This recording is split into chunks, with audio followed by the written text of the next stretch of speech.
RSS ചർച്ചയ്ക്ക് വിധേയമാകുന്നത് പോലും മഹാത്മാഗാന്ധി വധത്തിലൂടെയാണ്. മതേതരത്വത്തിൻ്റെ മഹാപ്രവാചകനെന്ന് ഏവരാലും വാഴ്ത്തപ്പെടുന്ന മഹാത്മാഗാന്ധി അരുംകൊല ചെയ്യുവാൻ RSSനെ പ്രേരിപ്പിച്ച ഘടകമുണ്ടായിരുന്നു.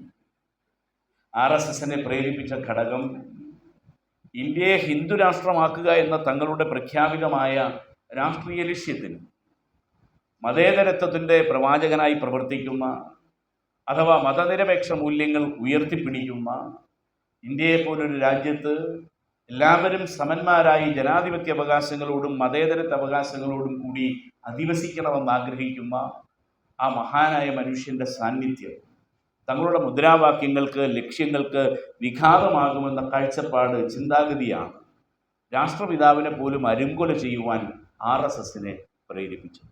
ഞാൻ സൂചിപ്പിച്ചല്ലോ, കമ്മ്യൂണിസ്റ്റ് പാർട്ടി രൂപീകരണ സമയത്ത് തന്നെ നിരോധിക്കപ്പെട്ട രാഷ്ട്രീയ പ്രസ്ഥാനമാണ് ഇന്ത്യ.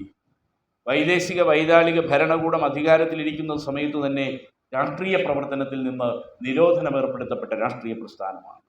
എന്നാൽ RSS നിരോധിക്കപ്പെടുന്നതാകട്ടെ ഇന്ത്യ സ്വതന്ത്രമായതിനു ശേഷം ഇന്ത്യയുടെ രാഷ്ട്രപിതാവിനെ അരുംകൊല ചെയ്യപ്പെട്ടതിൻ്റെ പേരിലാണ്. പിന്നീട് ഇങ്ങോട്ട് ഇന്ത്യൻ രാഷ്ട്രീയത്തിൽ ഈ ത്രയാശിനി സംഘത്തെ നാം കാണുന്നത് എവിടെയാണ്?